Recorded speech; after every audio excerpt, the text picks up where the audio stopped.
Good afternoon, everyone, and welcome to the next plenary session.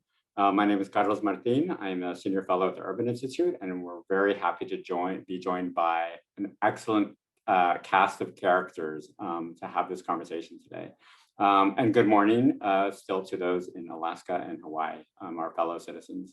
The first opening session that started this conference, there was a plenary on cities and city governments and what cities are doing. There have been several sessions since then on states and on regions, and so it gives me great pleasure to bring it back to the federal purse and bucket. It's also very timely, given that just an hour ago, there is a bipartisan Senate infrastructure proposal that includes $47 billion for quote unquote resilience. Not quite sure what that means or what it's gonna look like. But as we understand it, it is to be paid largely through public-private partnerships and private activity bonds. So interesting turn of events in Congress right now. On the presidential side, though, we should note that not just this administration is speaking about climate at least, but we have been, the administration has been largely silent on climate adaptation. And this is despite efforts going back to 2013 and the White House state, local, and tribal leaders task force on climate preparedness and resilience, which specifically noted the desire to provide international leadership by establishing an institutional framework for responding to the complex challenges associated with climate-related displacement. So subsequent national climate assessments and grassroots activism have repeated this concern and these appeals, especially around the inequitable effects of highly vulnerable populations, around place-based cultural patrimony and tribal lands. However, as noted in the Government Accountability Office's August 2020 report that we will discuss today, there has been limited federal support and unclear federal leadership around these efforts. To that end, on November 18th and 19th in 2022, just this past year, the Urban Institute hosted the Stakeholders Summit on Federal Policy for Climate Displacement, Relocation, and Migration. The idea there was to review the state of federal policy and program that shape climate-related displacement as it is. More importantly, we also sought to define a new vision for comprehensive federal policy, given the incoming Biden administration and renewed congressional pressure on FEMA, HUD, and other agencies regarding climate adaptation, equity, and the federal purse strings. The Urban Institute organized this invite-only virtual summit with critical partnership from the enterprise community partners and a wide group of other research partners and a core group of advisors whose name can be found in the 5 briefs published after the presidential inauguration, and that we will be linking to in the chat. I do want to, before we begin our panel, discussing these briefs, I want to give a shout out to the Kresge Foundation's environmental program, particularly Lois DeBacher, for generously providing support for the local community stakeholders' participation in the summit and for the production of the briefs. And to the National Academy of Sciences Gulf Research Program under the program leadership of Dr. Lauren Alexander Augustine for long-term research funding for that supported this project. So we invited specific individuals across 5 stakeholder groups: the federal government, so both executive and legislative officials in the federal government, state, local, tribal government, national advocates in philanthropy, 4th, scholars, many of whom are participating throughout this conference, and then 5th, the grassroots environmental justice, climate justice, and civil rights organizations that have been the touchstone for climate discussions since we've started having these. So reps from each of these 5 groups are on our panel today. So I'm going to introduce them. We invite you to review their full biographies on the conference website, but let me go through them quickly so we can get into it.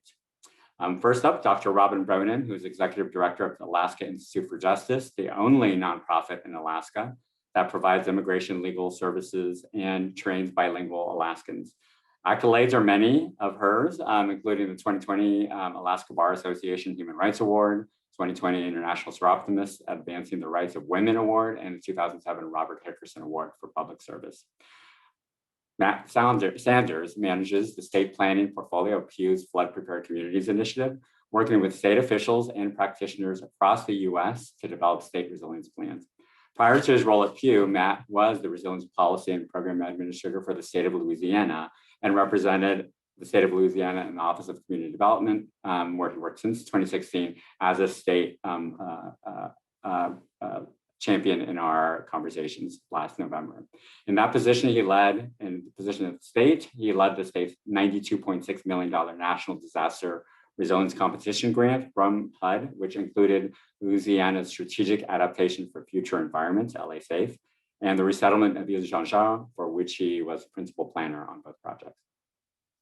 Dr. Elizabeth Fussell is Associate Research Professor of Population Studies and Environment and Society.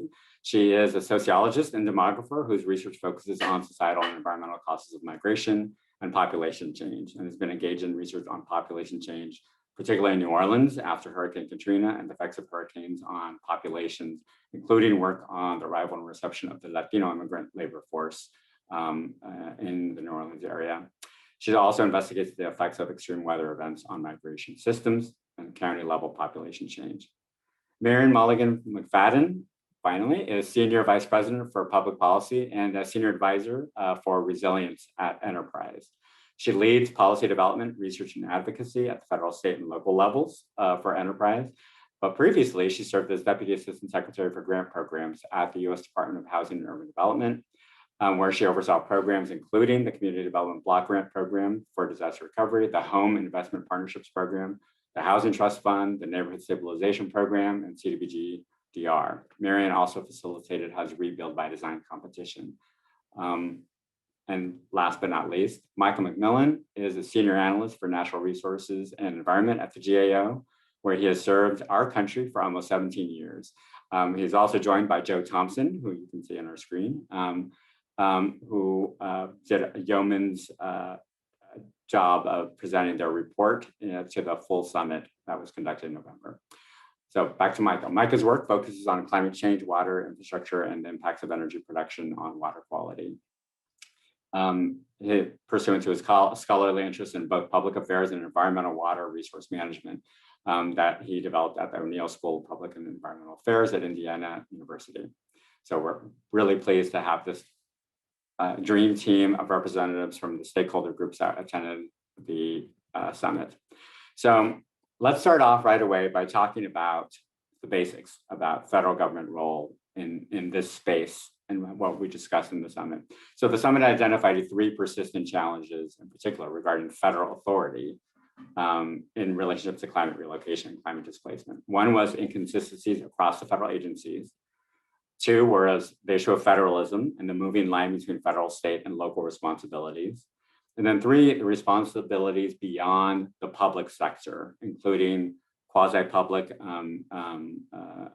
entities, the civil sector, and the private sector, including insurers. In the summit, we started with the most basic question: should there even be a federal role in climate displacement? Every single, granted, this is a bias group, the entire summit participation overwhelmingly said yes to this last question, though admittedly, we were all coming into this with open minds and an interest in the space. But let's expand on that. So I'm going to start with Robin, Matt, and Marion in that order by asking not whether there should be a federal role, but why should there be a federal role? Robin. Thank you, and thanks for this opportunity to speak about this critical issue. So I live and work in Alaska, where I've lived for the last 30 years, and I do this work on the land of the Dena'ina, who have been stewards of this land for millennia. And part of my work has been looking at the community of Newtok, Alaska, which I'm sure many of you have hopefully heard about because they've been in the news for at least 15 years. And Newtok's experience really illustrates the critical reason why the federal government needs to step into this space. So back in 2007, when I entered graduate school and started following Newtok's relocation process, there were 25 different federal and state government agency representatives working to facilitate Newtok's relocation. The community had voted to relocate. They had identified a relocation site to where they wanted to go. And every federal and state government representative said, yes, they need to relocate, and we believe they have to relocate the entire community by 2012. That is almost a decade ago. And in October of 2019, 1/3 of the community was finally able to get to their relocation site. 2/3 of their community are still living in a place that is extremely dangerous because of the way that the climate crisis is impacting their community. And there's no time frame when they're going to be able to be safe at their relocation site because there is no federal government agency or state government agency that has the responsibility and mandate funding to facilitate this process. And so when we're thinking about a federal role, there has to be federal statutes, right? This isn't just about creating another federal government program. We need an entire process that includes the decision-making process about whether, when, and how you relocate, and then to implementation. And in closing, I would say when we're thinking about governance, so I work as an attorney, also as a social scientist, but my law degree is critical to just thinking about these issues. We need to vision governance differently. So it can't be siloed, right? The way that federal government agencies work, it's a very siloed experience where you have FEMA separated from HUD, separated from the Army Corps of Engineers. We need to come up with some sort of a collaborative governance regime that gets these disparate federal government agencies working in coordination with each other, and then multi-level. It can't be separated from what's happening at the tribal level to the state level. You've got to have multi-level collaboration in order for there to be an effective, efficient process that protects the human rights of the people who are faced with this awful issue. Thank you, Robin. And certainly in a place like Newtok, there was heavy federal government involvement.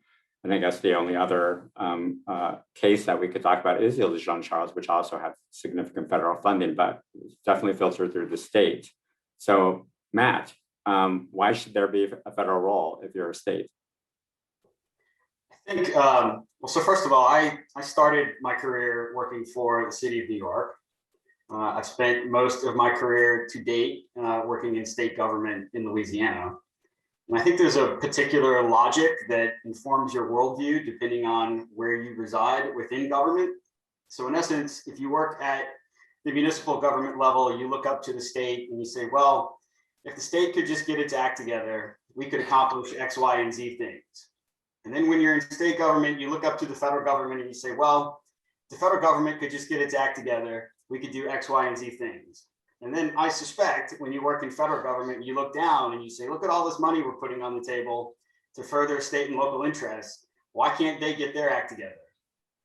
I think the reality is what we're talking about is something of an order of magnitude that really requires an all of government approach. And there needs to be some framework initiated that states and localities can react to, but ultimately needs to be something that represents a national approach to issues like disaster resilience, managed retreat, relocation concept that Robin talked about and I worked on in Louisiana, without guardrails in place as to what it is we actually want to accomplish as a country, how we're going to accomplish it, what the value systems need to be that have to be in place that we're all going to adhere to.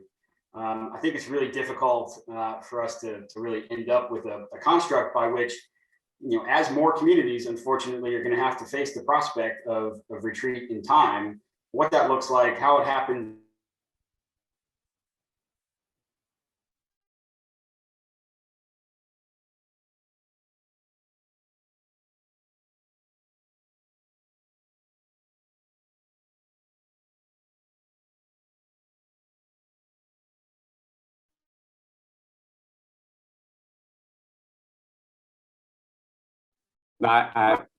It was something was going on with the internet. So I think we're back. At least I'm back. I don't think any of you left. So I'm sorry, Matt. I'll let you finish up if you had something else to say. Yeah, the point that I was trying to make is that I think there needs to be some degree of federal leadership in concert with states, localities, individual communities to develop something that represents what it is we want to accomplish when we're faced with these prospects around managed retreat, around community scale relocation. And until we do that, I think we're going to see inconsistent results. And so, I mean, I definitely think there's a federal role, not to mention the huge sums of money that the federal government expends on an ongoing basis on disaster resilience, disaster recovery. I think from a monetary perspective, if we're going to be efficient in those expenditures, there needs to be some framework put into place for how we do this that's a little more structured than maybe what we currently have. Yeah. So I didn't even anticipate the sequence of this, of going from Robin at talking about the local level to Matt at the state level. But Marion, you're the next logical person to speak about with your history at the federal level. Should there have been a federal role in the work that you did? Absolutely. I spent 15 years at the federal government and then the last 5 years in the nonprofit sector. And one thing I can see really clearly, and that we've heard from communities, the federal government is the only one who's able to provide the best available science and data on risk and climate change. Many communities and homeowners, other building owners really don't understand their risk, especially for flooding, because that causes the most economic damage, but you can't just rely on FEMA's flood maps, right? Only about a third of buildings that are at serious risk of flooding are included in the floodplains. So people who even think they know their risk might be way off, and we need to form a baseline. I think one problem also that we have to acknowledge is that states and localities are conflicted. While of course the people serving in state and local government want to ensure the safety of their citizens, they're not typically focused on future hazards. It can be hard to get their attention, and they may be really feeling the pressure not to make decisions that could cause economic harm to the community right now. There's a saying in politics, there's no such thing as a future voter. And I think that shows up here for sure. Elected officials and municipal governments often give in to the pressure to allow building in places that are dangerous. One example comes to mind after Hurricane Sandy. When I worked for the federal government, I was part of a planning effort called Rebuild by Design. The federal, state, and local governments partnered with philanthropy, architects, engineers, planners, academia, community organizations, tenants groups. Everybody came together to envision rebuilding. But when the core team tried to discuss managed retreat strategies in New Jersey, it caused an uproar because the state and the local governments were concerned that if you just move people even just a little bit away from the water, or just move them one town over, it can destroy the tax base and the education system for those schools. So all of that is to say, I think we need to start with clear risk data that's easily understandable at the address level. And the federal government should then put that information out and allow local experts to access it, evaluate it, and improve it with better available local data. And then finally, I would just say, the federal government needs to provide the funding for regional planning because only they're in the position to make that funding available and then share best practices from around the country with communities who are not close by, not in the region, but could learn from the experiences of others, which was a key part of the Ile-de-Jean-Charles grant that Matt received. Yeah. You've already reviewed all of the recommendations that the summit briefs noted, so that's really helpful, including one that gets under not given its due credit, and that's the issue of the federal role in providing data, providing information transparently, and reducing information asymmetry. So that's a perfect segue to Beth to talk about the issue of data and what we know about federal role. I mean, I would guess that Beth would argue that there is a federal role when it comes to data, but Beth, if you could expand on that a bit. Yeah, thank you, Carlos. I was really pleased that Marion mentioned data because that was exactly where I was going. The federal government produces a lot of data like the American Community Survey or the Current Population Survey that we use to understand communities and their demographics. But that data provides us with snapshots. And so it is good for the time that it's been measured. But one of the things that we know is that disasters radically change places more faster than we can measure it. And so it's really important to both have the retrospective information about how disasters have changed communities, and in particular, how they've changed them unequally, where some people are more likely to be leaving the community through displacement. Some people are better able to maybe leave and come back. But we don't, unless we have really good data to answer those questions, we just don't know. And we sort of work from the perspective that everybody in a disaster affected place has the same resources and capacity to recover in place. And that's just simply not true from all of the research that disaster scholars and demographers like myself have been doing in the past 15 years or so.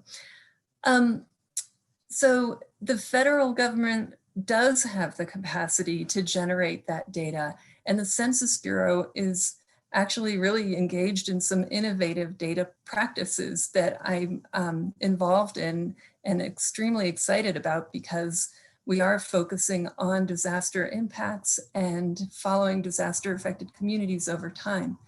I don't want to get too much into the weeds with the data, except to say that while there is the capacity to generate that data, there also needs to be some funding and resources to back it up. And so we're working on that, but that is a definite need, and it feeds into a federal policy to use more evidence, scientific evidence, to inform policy. And that has been a plan that the federal government has been enacting. And I think we have an opportunity now to really use information about disasters and the combination of federal records to learn a lot more about dynamics of demographic change after disasters. So that data and its production and its delivery is clearly an important point, and probably speaks to all the scholars at this conference's ears. But I want to add comments that Robin and Matt mentioned around this idea of principles, and that Marion elaborated on, around principles around climate displacement and relocation, because I think that's, if I can synthesize Micah and Joe's report from last summer, it was really around putting something out there that relates to that kind of like, what could we envision as being principles? So I want to make sure both Micah and Joe, and I apologize, Joe, that I didn't introduce you appropriately, but Joe is clearly tag teaming on this as well. So both of you can answer this question. But first, talk about the GAO report and talk about the reception to it over the past year. Let's start with Micah. All you, Micah.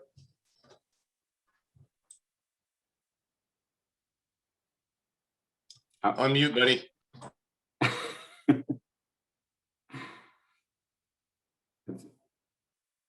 The wonderful world of Zoom. Yeah, sorry, I thought I was off mute. No worries. No worries. Yeah, so basically we took a hard look at sort of what the federal role should be as far as climate migration goes and relocation. We looked at sort of the various federal agencies that might play a role, and discussed their programs, and sort of talked about it in the context that like nothing is really out there that's created to be able to deal with this. Most of the agencies have differing missions and differing requirements for either the support, technical assistance, or financial support that they provide. And a lot of times, particularly in small and low income communities, are stuck in the situation where they're having to piece together a bunch of different, sort of disparate state, federal, and local funding sources to try to put together a massive relocation project, and nothing is suited to do that. So, our point is the federal government hasn't really made a concerted effort to try to take a look at this, to figure out what the way forward should be. This kind of echoes what Robin was saying before, but we need to start doing that. Otherwise, we're not going to have any clue as to how we can move forward when we're ready to do that. So we recommended that the federal government sort of create a pilot program to start figuring out, how they can do relocation effectively, and avoid these situations like Ile de Jean Charles and Newtok, where it takes 25 years and it doesn't result in the desired outcome. So, it's just a way to start. We have to start doing something. We have to act. So, and Joe, you can add anything you want to that. Yeah, just Yeah, and I would say, Joe, if you can add the reception. How did the world respond to you? And you could, you don't have to mention names. Yeah, well, I won't. Don't worry. I'd say in general, like most of GAO's work on climate change issues relates to how to think about investing money up front to buy down your risks, so you have less money coming out in terms of disaster assistance and flood insurance. And in general, it is about money and institutions. And this report is an example of many that we've issued about, how the scale of the problem is so large that the federal government has to be involved, but it's going to require different types of institutions to deal with the problem than we currently have. And that relates to the climate information point. We've issued reports saying that there's a need for a national climate information system with specific federal and non-federal roles. And that relates also to, strategic planning at the federal level and all that, but also the creation of a different type of institutional mechanism to deal with climate migration that has federal aspects, but is non-federal in some ways. And that's really what we point out in the report. It's like there needs to be a federal role, it needs to be an institutional role, it needs to have federal money going to these problems because the scale is so large that it can't be handled by individual communities and actually existing federal programs. And we lay out some principles that sort of feed into the reaction that we got. And 4 key principles. It's got to be community led. It's got to address limited capacity of some communities and access to funding. It's got to be coordinated across multiple levels of government, and there has to be focus on public service delivery in receiving and migrating communities. And there's been a lot of interest in, okay, great, I understand that. How do you actually create this type of institution?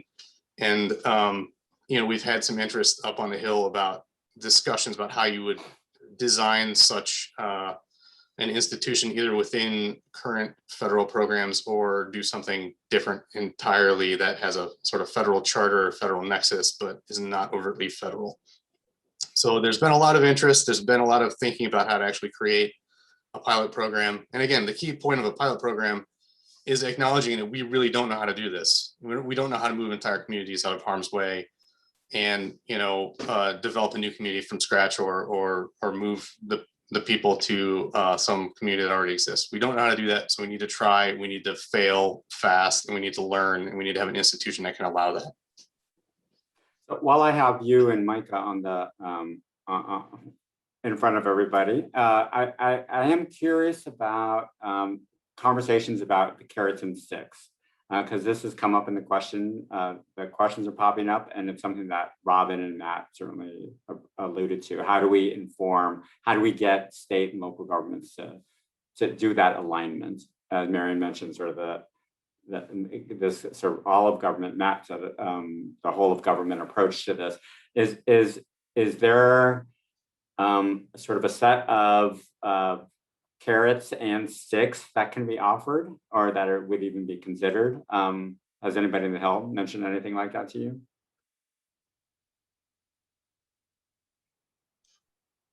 They've primarily mentioned carrots. And I think that's how you have to start. You've got to identify communities who are willing to move right now, and as a federal government, help them with carrots through all the various programs coordinated in a coherent fashion, probably through a more flexible entity that doesn't exist yet. So yeah, we've been focusing on the carrot approach. It's difficult as a federal government to wield many of the sticks that relate to sort of community development because it's not a classic federal role in the way that our country is organized. Yeah, and I just want to echo that. Yeah, sorry. I was just saying that, like, if you're trying to create something that's community led, it's just very hard to envision a universe where you can use a stick approach, particularly in the context of like forced relocation in the past and sort of, the dark history we have with that. So I agree with Joe, and you know, it's got to start. It's got to be community driven initially, and then everything else can kind of filter off of that. The federal role the federal role is going to have to be determined in sort of like balancing that out with, like, you know, providing information and assistance and sort of, you know, ensuring that whatever the community ultimately comes up with is reasonable and effective. So. And I think on that note, I'd like to start a new line of questioning for all of you around this idea of community engagement and the effectiveness of community engagement. That certainly was one of the recommendations. It's one of the sort of the challenges if one is offering carrots or sticks. And its relationship to another theme that surfaced in the summit around the timeline. I mean, you all have mentioned sort of the 25 years that it's taken in Utah and sort of the length that is required, but there's a tension there that exists with authentic community engagement, where you want to be embedded in communities, you want to develop that level of trust and awareness and make sure you're getting everybody's voices heard. So let's talk a little bit about that tension. I'll start again with you, Micah. So the GAO may be one of the few places that can actually call out other agencies about their timing and how the timeframes that they put to different work. So are these delays something that you talked about in the report and that you've had conversations about? Yes, and I mean, and I think this kind of is an issue that is government-wide to some degree, but when there isn't an institution that's been created to deal with a specific problem, and you have a bunch of disparate federal programs that have differing requirements, differing missions, differing timetables for when you can use the funding. Is it know your money? Is it 1 year money? It makes it extremely difficult to try to piece something together that is on the scale of a massive relocation. You know, we're dealing, if you think about Newtok and Ile de Jean Charles, they have some complexities. They're relatively small places, and it's taken 20 years, as I was saying before, at least, and it's still not done. And it didn't produce like what most would consider to be a positive result. So I feel like until we sort of come up with a new institution, a different way of doing this, and a different way of, like, you know, sort of engagement across stakeholder groups and across levels of government, and something that's iterative, that's sustained, it's going to be very difficult to move forward. Yeah, let me briefly build on that. I mean, timing really only has meaning if it is somebody's job to do something by a certain time. And right now, this is nobody's job. So inherently, it will take longer to do if you're trying to cobble together agency and nonprofit and other efforts and state and local efforts, you know, over time with varying levels of priority across different administrations. When it becomes somebody's job, then it's a lot easier for us as GAO to hold people accountable. And you're right. I mean, this whole conversation around different federal agencies having timeframes and holding, how do you hold one agency accountable to a timeframe that's not that's dependent on another ones is an interesting question.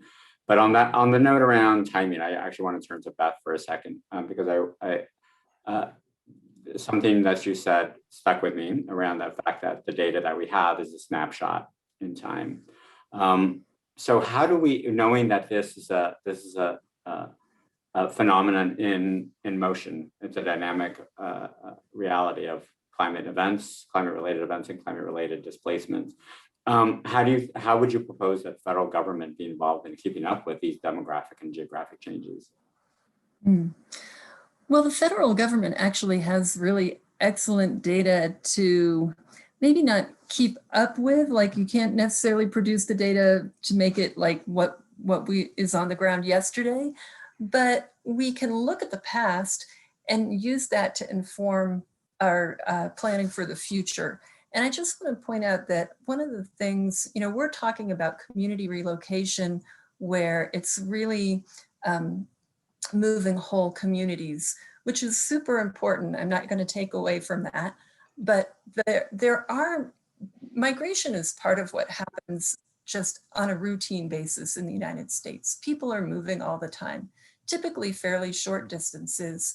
But I guess what I'd like to bring to the conversation is that instead of thinking of carrots and sticks, we can also think of the demographic trends that are naturally happening and how we can shape them at the margins in a way that would make us all more resilient. And so I think that one of the things that federal data can show us is what the migration trends in the United States already are. And one of the papers that I did with a colleagues at University of Washington showed that,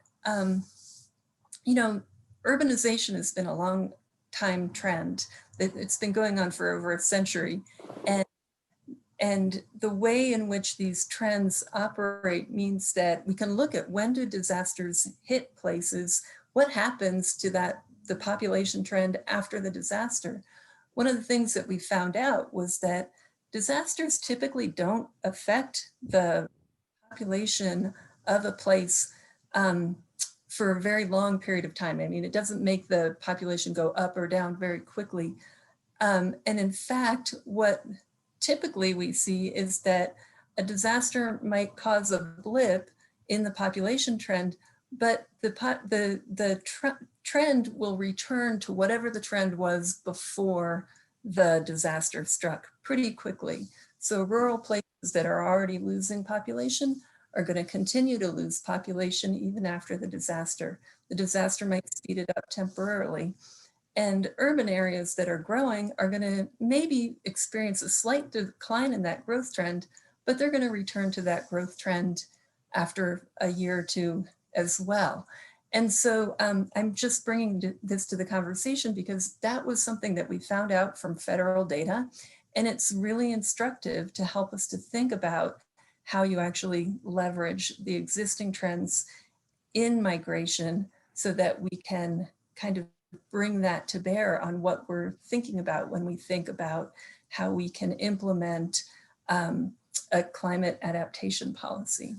Right. I like the linkage to this idea of longer term time frame, right? Of like the national time frame, which is since before the nation was founded, right? How are we actually looking at the broader patterns of our country and how this displacement fits into it? But on the sort of the realities of time frame for communities that Robin and Matt have talked about, I definitely want to get a little into a discussion around what would actually good timing be for those communities, or is that even something that could be feasibly codified in a federal rule around how these kinds of processes should go? I'm going to start with Matt first and then go to Robin.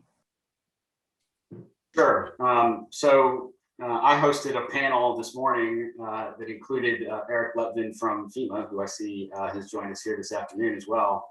And he referenced essentially a 15-month timeline with respect to the buyout projects that FEMA funds, from application to ostensibly implementation. And there are a lot of reasons why that may be the case, but the reality is, at least in a post-disaster context, demand for somebody to relocate to somewhere safer is going to be on the day of the disaster, right? And so somebody's life is upended, their homestead is destroyed.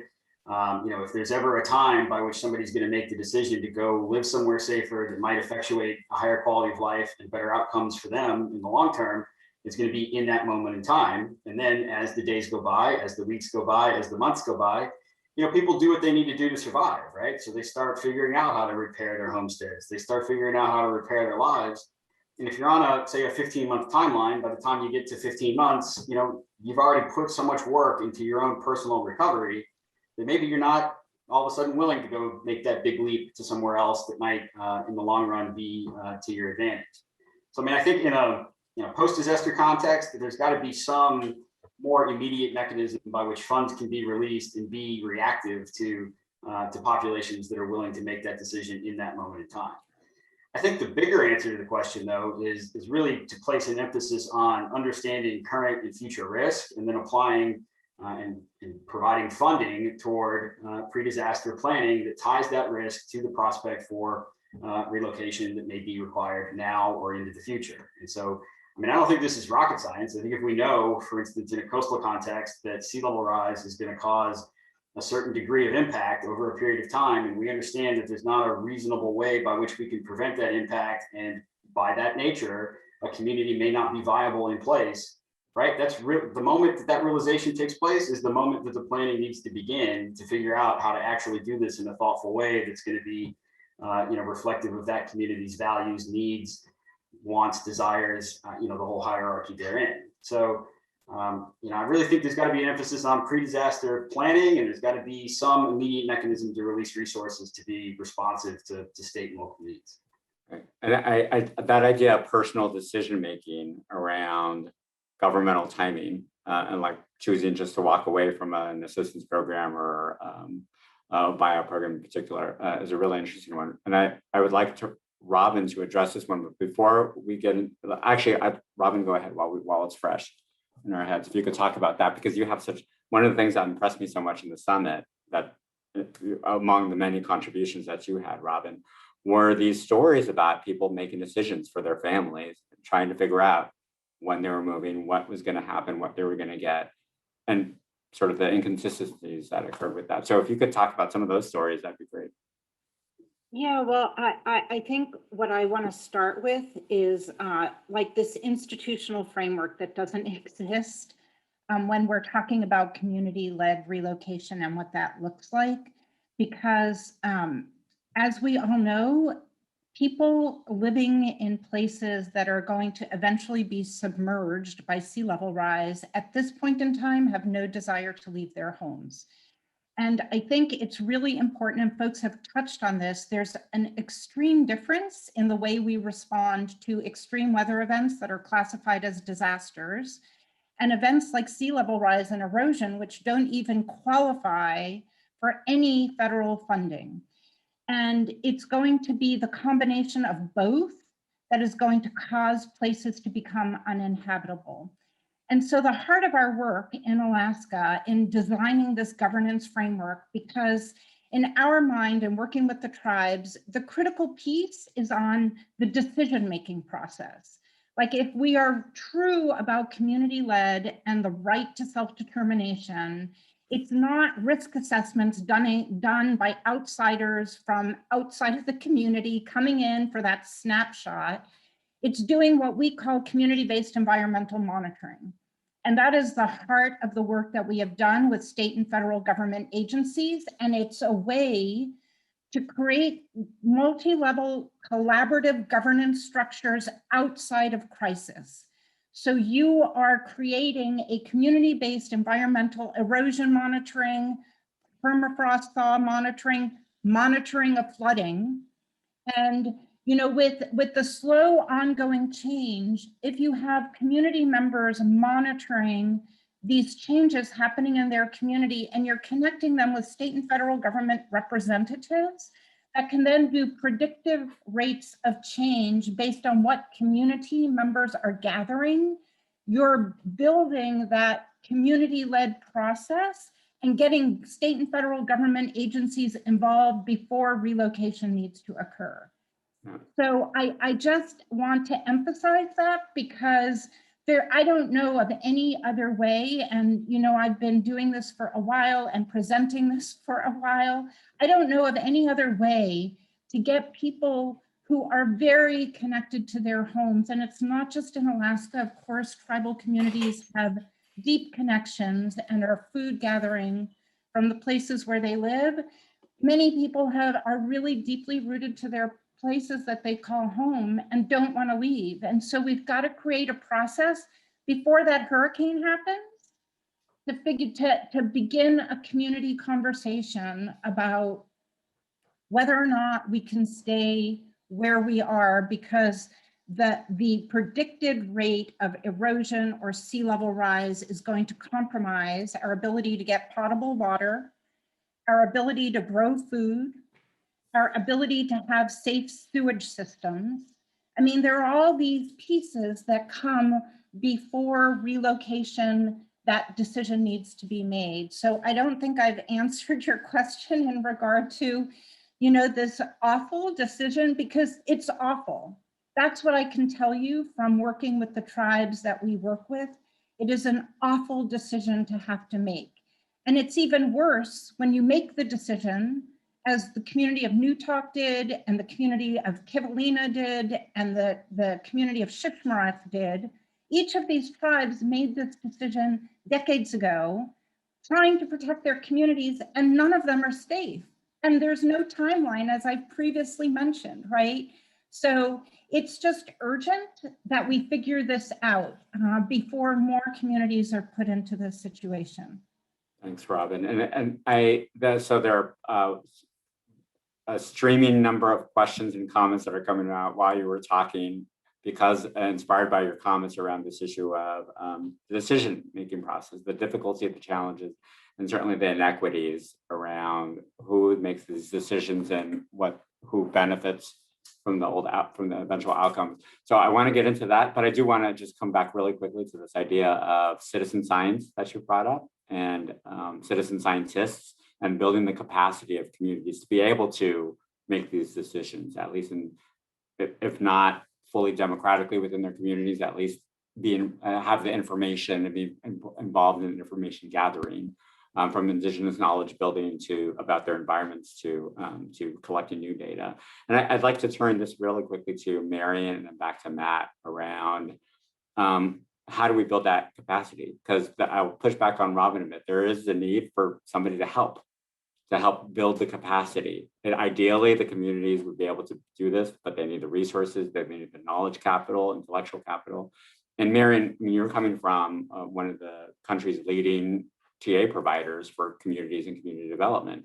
I mean, what do you do when you're trying to balance this out with like developing the needs and the capacity of local communities? I mean, that's a question we struggle with in a lot of contexts. And, you know, I share your passion for creating inclusive, equitable planning, setting the table in a really inclusive way. But there's a tension, particularly when resources are available to meet those deadlines. So I think that part of what we need is to provide more support for setting those tables, to allow technical experts to be there to guide the decision-making process and to present examples of what success has looked like for other communities. Here with climate relocation, there aren't a lot of success stories, but there are at least lessons learned that can be shared as we prioritize, you know, which communities are most at risk. But to this point about the best time to do the planning is before the disaster is immediately in front of you. These are conversations we need to be having in many, many communities around the country. And so at my organization, Enterprise Community Partners, we're doing that. We've been doing disaster recovery for more than 15 years now, since Hurricane Katrina. And so we're working on a regional basis to help folks identify their risks and talk through what their options are for becoming more resilient to disasters and to potential relocation in the long term.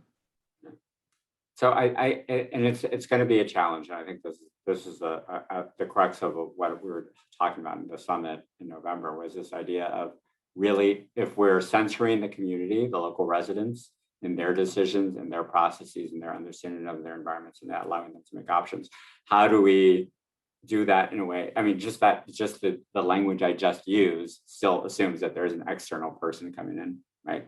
How do we get these communities, as if the communities are somewhat separate? So I'm going to harp on this a little bit longer by throwing it back to Matt, because state and local governments have often been accused of being, even though we're talking about a whole government approach, have been accused of causing the delay, right? Of them getting federal resources and then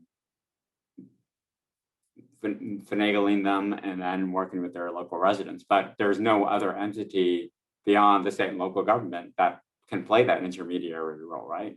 Fiduciarily. Yeah, I mean, I think that's right. And I think this kind of comes back to the juxtaposition of pre-planning compared to what you do in a post-disaster environment. I think in a post-disaster environment, you know, there's a lot of political pressure on states and localities to simply get money out the door. And, you know, every politician that represents every affected area has their own set of priorities that they're, you know, pushing to usually a governor, right? And so, I mean, that's really not the best time for strategic decision making, and it often, you know, entails a particular scenario by which things get complicated very quickly, as you've alluded to. I think, though, to the point about pre-disaster planning, and I really like the idea that Robin talked about that speaks to this sort of community science approach, but that's going to require a long-term investment, and the federal government would have to allow for resources to be used over a 10, 20-year period of time, and not necessarily expect instant results from the investments that it makes in those communities. And so there would need to be a fundamental shift in how things are ultimately financed, specifically from the federal government on down, to allow for that type of space without, any real defined series of outcomes, in any short-term period of time. So if I could just respond, sorry. So it's actually not that difficult, and the resources are already there. And it's through the hazard mitigation planning process that every community is required to do, and it needs to be revamped to include community-based environmental monitoring. It needs to be revamped in order there's a community engagement process that is not being used accurately, appropriately, and that is really community-led. So the tool is in our toolkit. It just needs, and I don't even think it needs to be like changed statutorily or maybe new regulations, but this is a really simple fix. And the last thing that I would say, the reason why this community-based environmental monitoring is so important is we are talking about a climate crisis for millennia. We are talking about not an end of century or even the next century problem. And so the governance institutions that we create now need to be serving generations into the future, because it's not static. And we all know that, right? It's dynamic and nonlinear. Appreciate that feedback, Robin, because I think it's one of the findings from the summit was recommendations, I should say, was really around this idea of investing in the long term in community science and citizen sciences, as well as this long-term development. But you're right, because we have to have the long-term vision, but we have a short-term window. So oftentimes in this country, at least, when we're dealing with that kind of tension about wanting long-term societal goals, but having a short amount of time, is that the most vulnerable people are the ones who slip through the cracks. So I want to come back to the issue that was raised by all of you about this issue of equity and assistance. Certainly, we talked in the summit about eligibility requirements. I know that there have been some questions popping up about what is eligibility for a community defined as a geographic community, right? Either subnational down to the very neighborhood level conversation, about what are eligibility requirements and how that in many cases already biases who benefits from these programs. And then thinking about like means tested the income determinants to determine how the eligibility plays out. So let's talk a little bit more about this idea of the history of this country being one of not only of migration, but often of forced migration, particularly for indigenous peoples and African slaves, and the legacies of these movements. So I actually want to start with Beth on this one, because when I think of the history, I think of scholars, and I want to think about the long-term trajectory that we're dealing with. You mentioned the short-term blips that occur after a specific hazard event, but we're just entering the era of repeated hazard events, right? That are much more frequent, and the chronic events that Robin is mentioning, the permafrost thaws, the temperature changes. So do we have any inkling about like what occurs in those spikes and who it is, what their demographic backgrounds are? Yeah, thank you, Carlos. I think history is really important here. When we look at the data that we have right now, and we look at inequalities in disaster-related displacement, we can really see that the people who are most vulnerable to being displaced are the people who have the fewest resources. And often those are people who live in historically segregated Black neighborhoods where redlining and housing discrimination have been, are well documented, and we know that like those communities, for a variety of reasons that are not just socioeconomic, they're environmental, they are the most likely to be displaced from their homes and unable to return or rebuild. But if you look even further back, you realize that those neighborhoods came up, they were redlined in the 1930s or 20s and 30s because that's where Black people were already living, and they were living there because often those were the least desirable lands. Those were the floodplains, the places that were already kind of marginal and had lower property values. So the sort of historical environmental legacies are evident in communities even now. But when we look at the data, like we'll say, okay, these neighborhoods are more vulnerable. And what we often interpret, the data removes all of that historical information and the environmental information. And so we think of it as these people are vulnerable. And then we have to explain, why do we see racial disparities in displacement after disasters? And we might attribute it to the things that we've measured right now, like economic status or, occupation and that sort of thing. But it's such a long history that created the present. And so that's where we have to appreciate local histories and local knowledge in terms of thinking, how do we go in and address those inequities? That's a pretty hard thing to do because people are very used to the inequalities in their local community, and they don't really have those tools to think about why are these inequalities here in the present right now. And in America, we think very individualistically. We think that everybody can pull themselves up by their own bootstraps. I think we're going through a lot of re-education about that right now. So yes, just to get to your point, these inequalities are deeply based in the past, in the history, and we have to figure out how to sort of engage them in order to make sure that planning for the future, we don't reproduce them. I think so. Both the perception of these of this being sort of not thinking about the disparities that occur by race, by income, and other demographic factors is exacerbated by our disaster management crisis system, right? Where we assume when a disaster happens, then help anybody afterwards, not realizing that there's the long-term vulnerabilities that are set up. And our federal government historically, we haven't really dealt with that difference. And when we're developing the assistance programs, the one exception that I definitely want Marion and Matt to talk about are the HUD programs, which are by statute, ideally CDBG-DR being part of CDBG, focused on low and moderate income communities. So how successful, Marion, do you think that strategy has been so far about actually trying to prioritize the low and moderate income as a recipient of aid?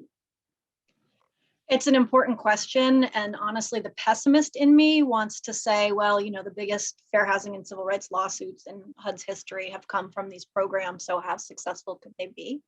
But when you take a more nuanced look and you look at programs that are income blind, that's where the strength of the income specific program starts to show up. So I think Micah mentioned the problem of federal programs with different requirements.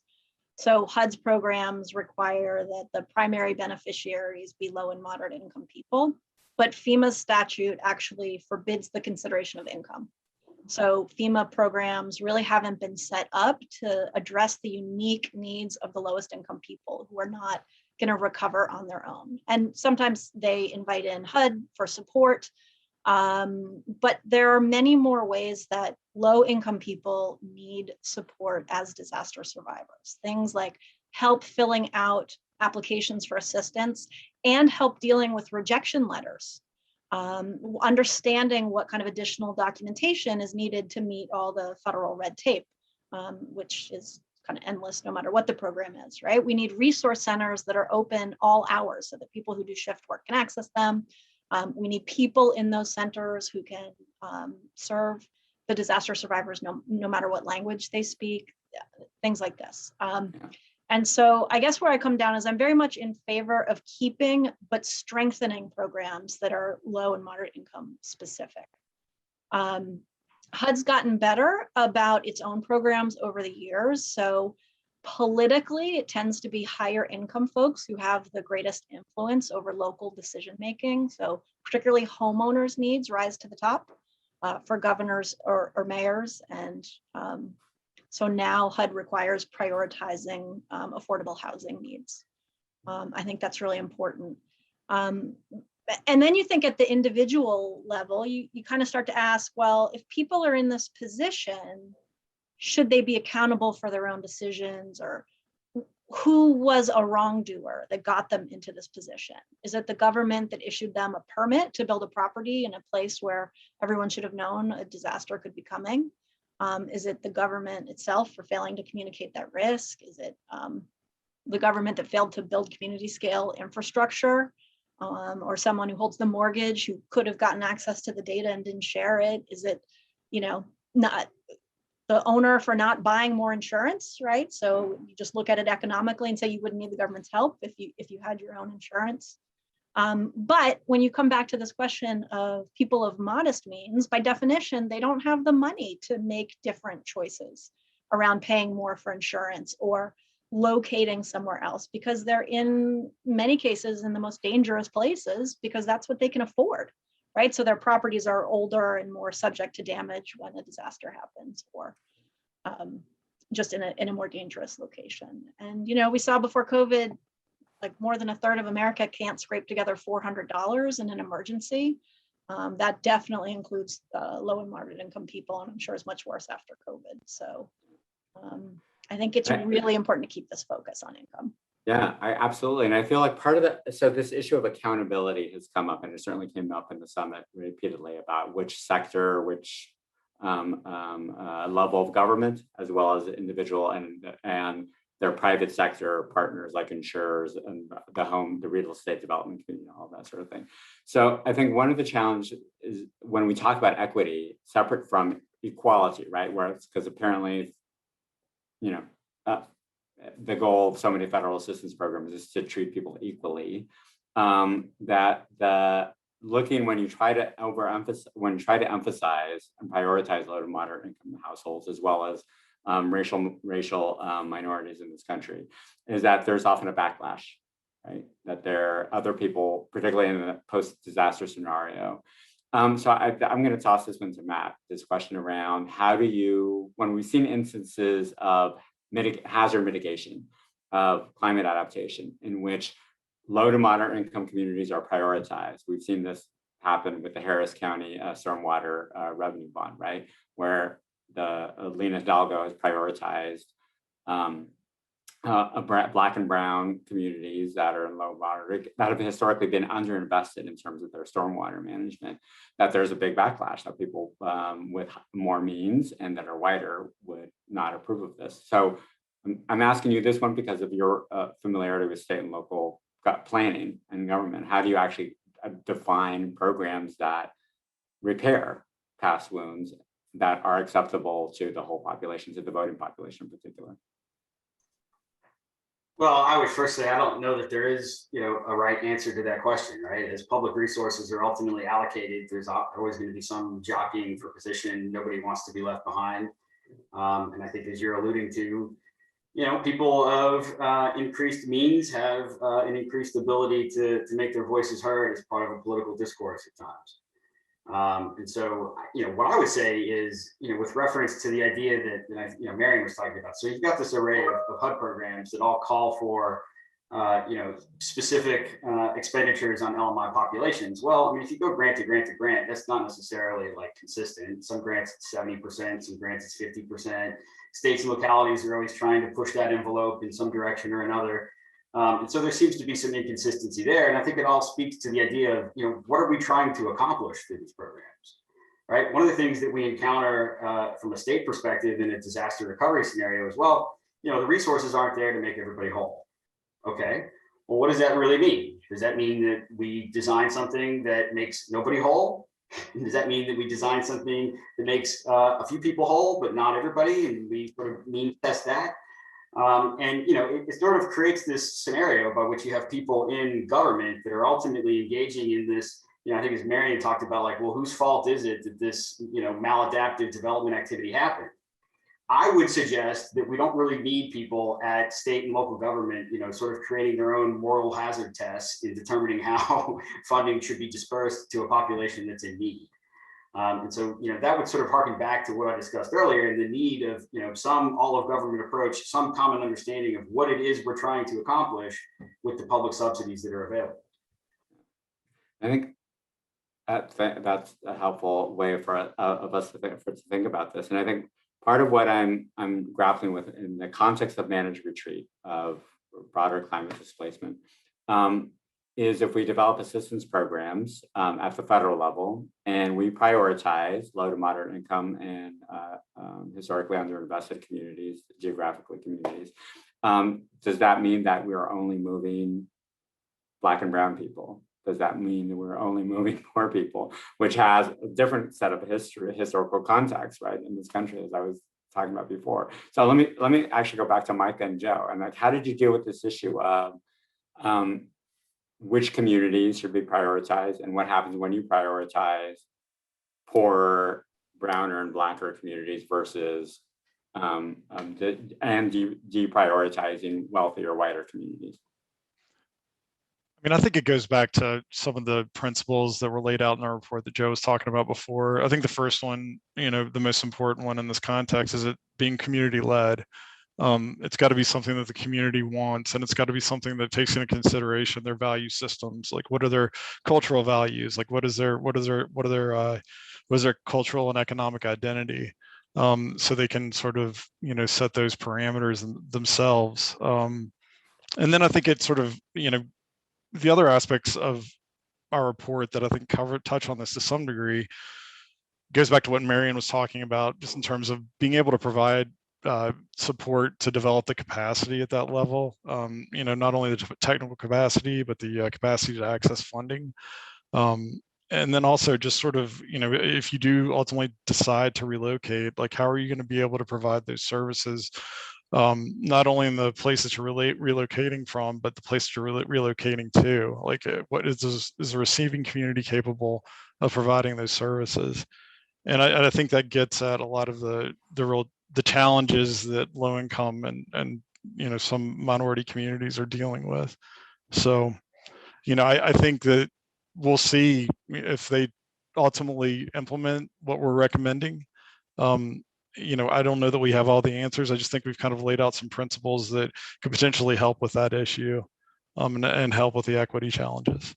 I mean, and certainly, one of the benefits of setting up the type of pilot program that we recommended is that you have an institution whose job it is to help, and who can actually be a place where you build like a workforce who understands how to move entire communities and can provide the project management. This is the basic project management and expertise to work with different levels of government and to get all these programs to work together. Because right now that's a big capacity gap, and there's no home for that right now. There have been some federal programs that recognize this need and this gap and have provided funding for that.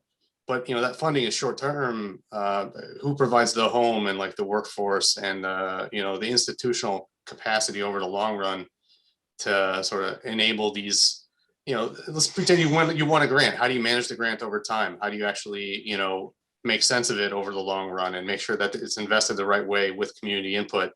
I mean, that takes continued engagement. It's got to be somebody's job to do that, and it has to be an institution to make it somebody's job.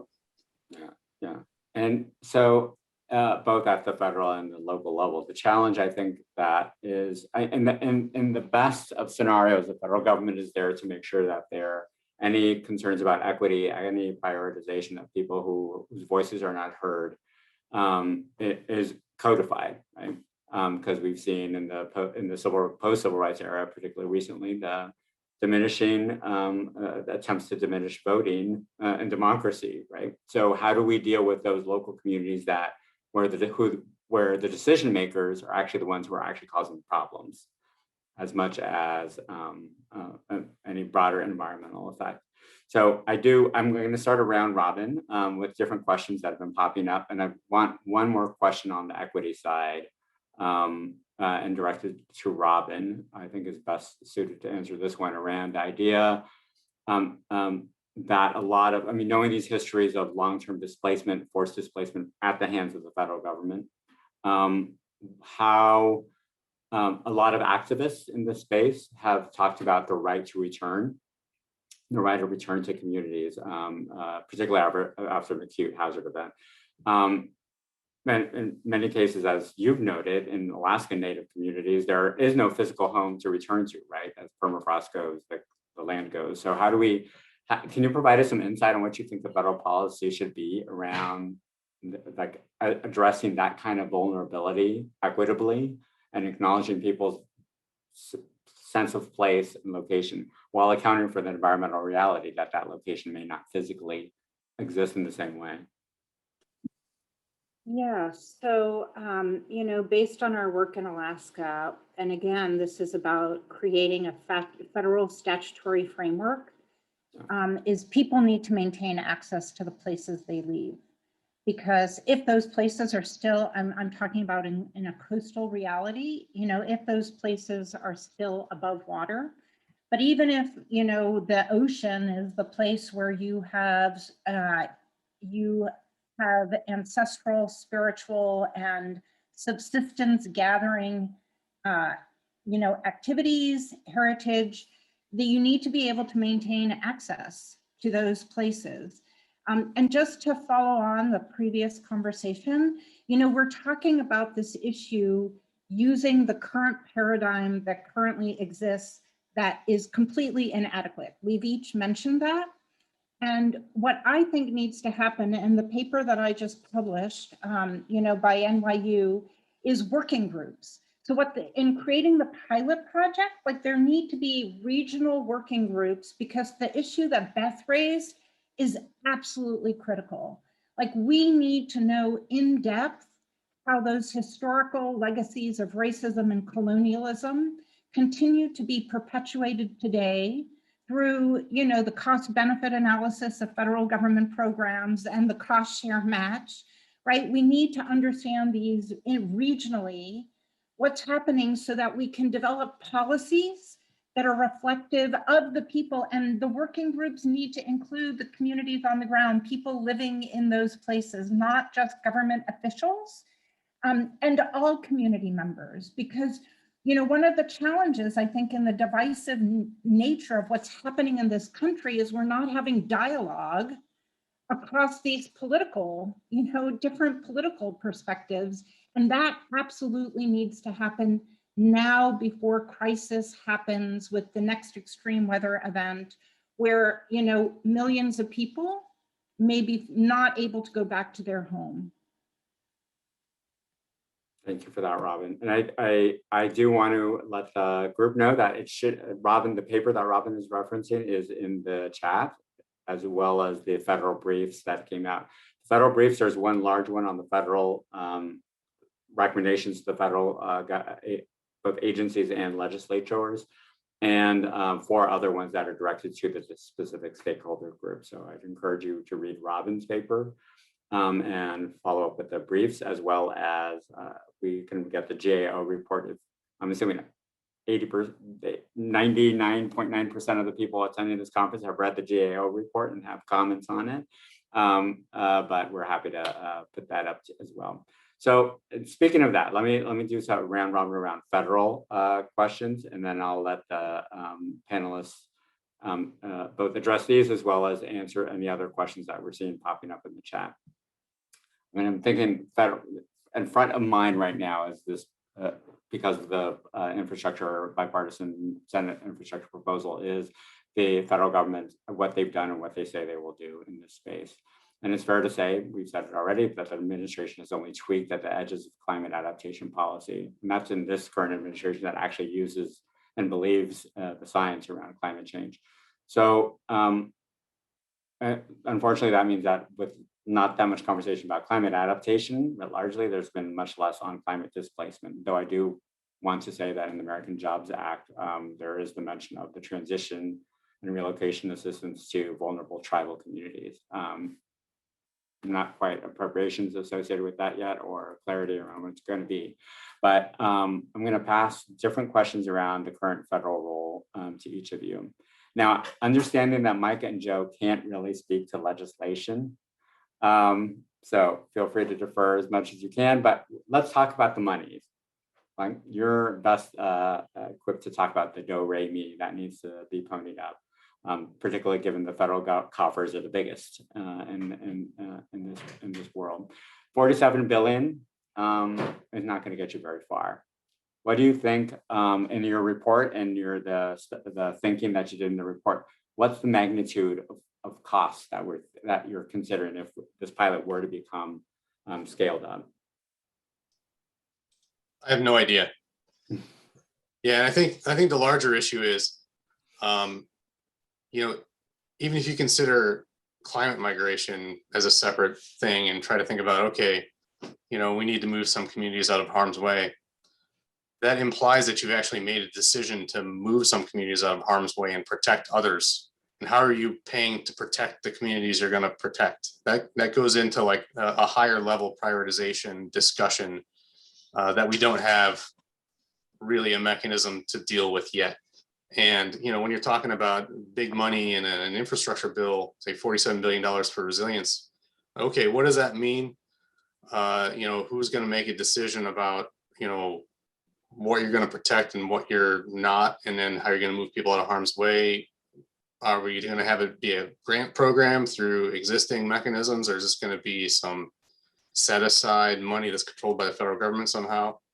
I don't know, but I know that we need to figure out some scheme to begin thinking about how to prioritize areas we're going to protect and areas where it might make sense to move people from, to at least start having that discussion and get moving on some of these issues. Yeah. And I invite all the panelists, when I ask any one of you a question, to chime in too if there's something pertinent you want to say, because I think it's important that we start having these broader conversations. But I picked these questions to individuals mainly because I think your stakeholder groups played such a key role in forming the recommendations that came out in the summit. So on that issue of how the money gets transferred, how does it actually play out at the local level? I'm going to toss it to Matt, this idea of what states need, because states may be this interesting lever in the discussion because they're in theory looking at the broader picture for the community, have more of a geographic breadth that they're going to be working on. And I also know, Matt, you and your colleagues at Pew and the American Flood Coalition have developed the State Resilience Partnership. So I want to ask you a little bit about that, as well as ask you about any ideas you have about how the federal government should work with states when it comes to the money. Yeah, I mean, I think, the amount of money is always an issue, but aside from that, I think states are really looking toward a degree of direction, right? And so when we're talking about, disaster resilience, climate resilience, the impacts therein, that ultimately boils down to this topic of managed retreat that we've gathered around here today. There's not a lot of good data that helps states understand what is happening today as far as the risk profile is concerned, what is likely to happen in the future, right? And the states that have developed good data sets that are intuitive for them to follow have largely done so on their own accord, right? So the state of Louisiana is currently modeling out all of its watersheds using federal funding, but to the tune of something like $85 million. Well, not every state is going to have access to $85 million to go model all of its watersheds, and then to try to extrapolate from that what's going to happen in the future as future development activities take place, and then from that isolate the communities that might most be at risk over a particular timeline. That's not going to be a workable approach if we try to do it on a state by state basis, and as a state tries to reinvent the proverbial wheel every time it does so. And I think it sort of speaks to a broader issue. And I mentioned I'm a planner by trade, product of UNO as NYU, as Robin was talking about earlier. When you go to planning school, right, you don't learn about how to plan at the scale of a state. You don't think about climate permutations at a regional level, right? You learn more about very municipal scale planning. So it's sort of a discipline in the planning world that doesn't exist. And in recognition of that, Pew and the American Flood Coalition have created this state resilience partnership, which Marion and her colleagues at Enterprise are a part of, and you, Carlos, at Urban are a part of. But it's essentially attempting to fill that knowledge gap, right? So how do planners at the state level think through all of the permutations of the problem that we're discussing in such a way that they can develop actionable, viable plans that can be implemented to some effect of benefit to people, right? And it's a huge gap in the space. It's something that we don't think we're going to fill instantaneously, but we're going to, certainly try to take baby steps in that direction. And certainly, so I'm sorry, go ahead. All right, so I think thinking about the issue of equity in this context at this level of analysis, right? We've been talking about equity among households by demography, and I think it may be a useful conversation to think about equity across states and building the capacity for those with lower capacity. Because unfortunately, and Matt, you can certainly speak to this, that are probably going to be very wealthy states that have the capacity and will be the first ones at the federal trough to be getting their additional funds. So that has that level of fairness of appropriations needs to be thought through. But I want to go back to, again, the data point that you brought up just now. Certainly Biden's executive orders that have been well received otherwise in terms of climate talk a lot about research and development as being critical components of the climate plans. The focus there tends to be much more obviously on technology and physical sciences and getting better data, climate data, weather data, land use data. What happened to the social sciences? Certainly one of the recommendations we had in our summit was that there has to be much more behavioral funding of behavioral work, funding of demographic analysis, and a wide range of sociological and geographic knowledge. So Beth, I'm going to pass that one to you. How do we change that?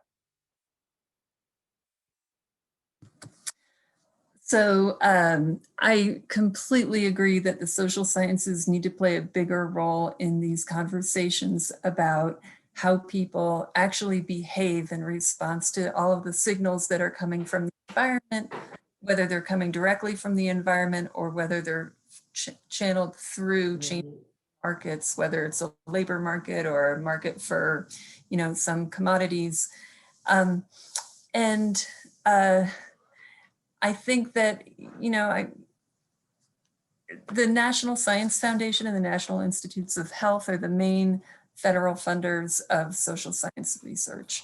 And they have the smallest budgets for the social sciences, and to some extent that's understandable. Social sciences don't actually have to buy big expensive equipment to do their measurements and that sort of thing. But we do need the capacity, the labor capacity to produce that knowledge. And so how can we get more money to those federal funding agencies and specifically into the social sciences? I'm just going to talk about NSF right now. The social sciences are always on the chopping board because Congress is always looking very closely at the titles of our proposals to see whether there's something that's controversial in there that they can use to justify cutting the budget. And so that's a real concern.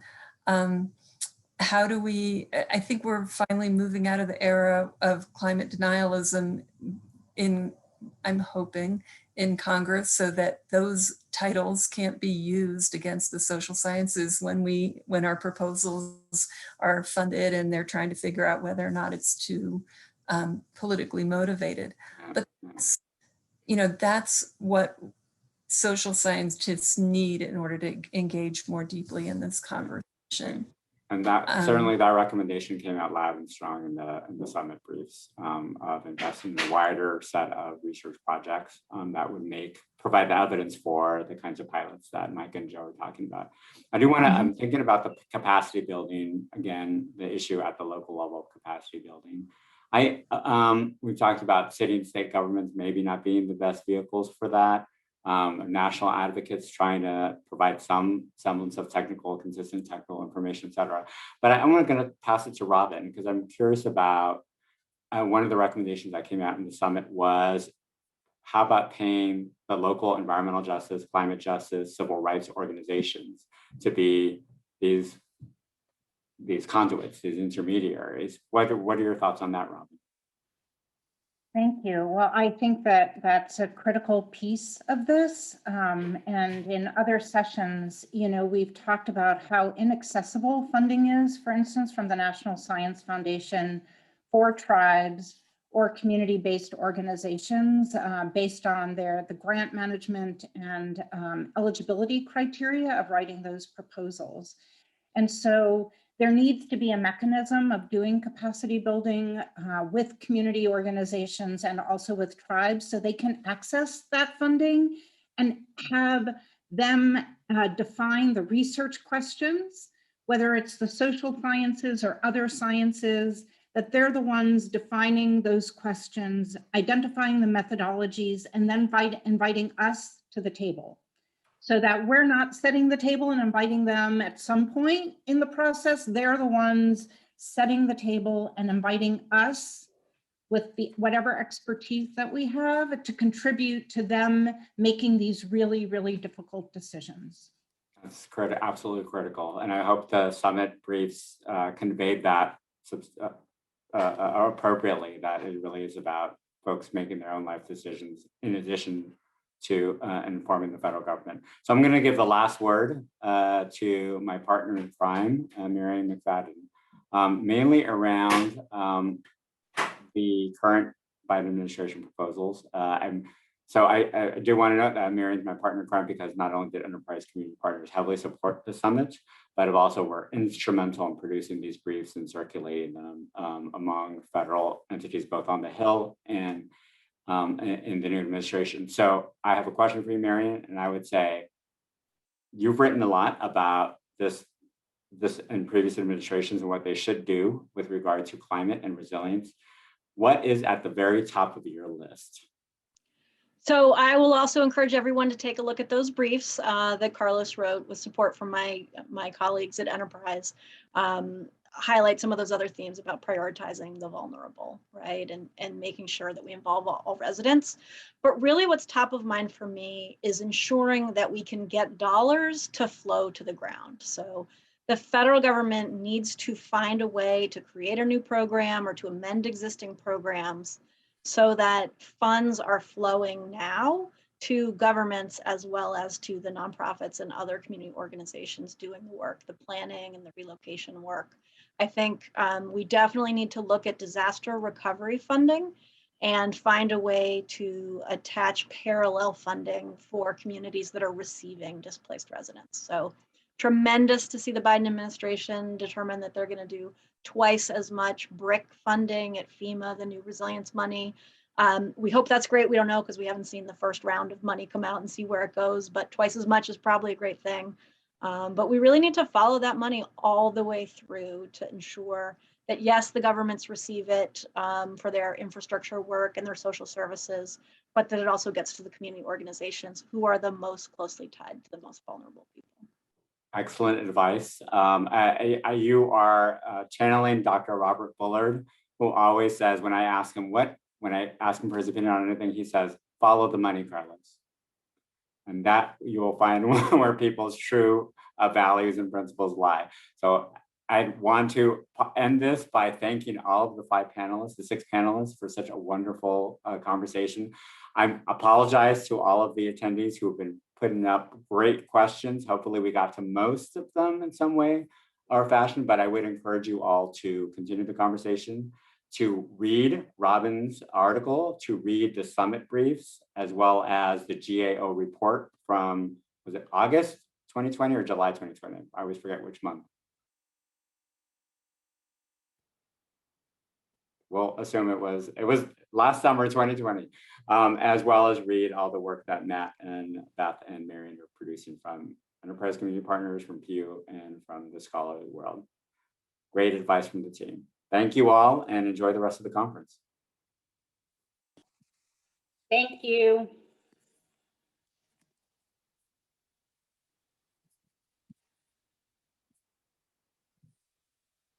You did a great job, Carlos. Thank you. No, you guys did all the work. Thanks, Robin. I have to run now, but good seeing all of you. Yep, bye.